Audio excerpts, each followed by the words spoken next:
Баршаңызға қайырлы күн, менің каналыма қош келдіңіздер. Бүгін сіздермен бірге голубцы тағамын дайындайтын боламыз. Бірге дайындап көріңіздер, өте дәмді болады. Ең алдымен бізге қойдың еті қажет болады.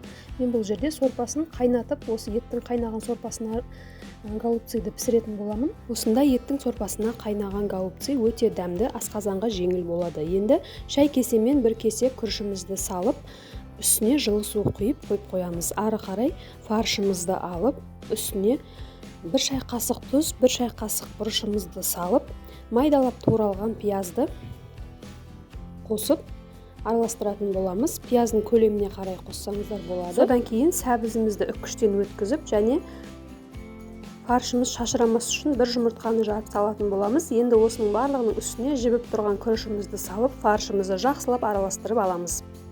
Мінекей фаршымыз дайын болды. Енді болгар бұрыштарын жуып, тазалап, қажет емес бөліктерін алып тастайтын боламыз. Жақсылап жуып, тазалап болғаннан кейін дайын болған салмамызды, яғни фаршымызды ішіне салып, нығыздап, қатты толтырмай салып шығамыз. Өйткені піскен кезде күрішіміз сәл ісінеді. Егер қатты толтырып салатын болсаңыздар, болгар бұрыштарымыз жарылып кетеді. Сондықтан қатты толтырмай, кішкене бөлігін қалдырып салатын боламыз.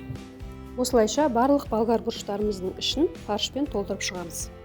Болгар бұрыштарының ішін толтырып болам дегенше сорпамыз бір қайнап қояды. Оның көбігін алып, баяу отта қайнататын боламыз.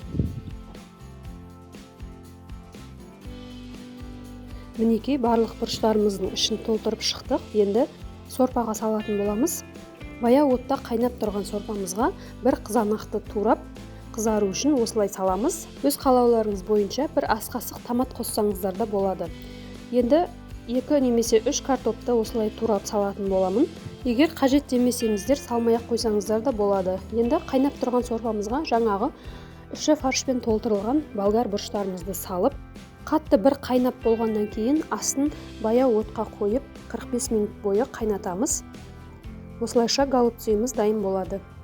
Мінекей, өте дәмді, сорпасы пайдалы голубцы тағамымыз дайын болды.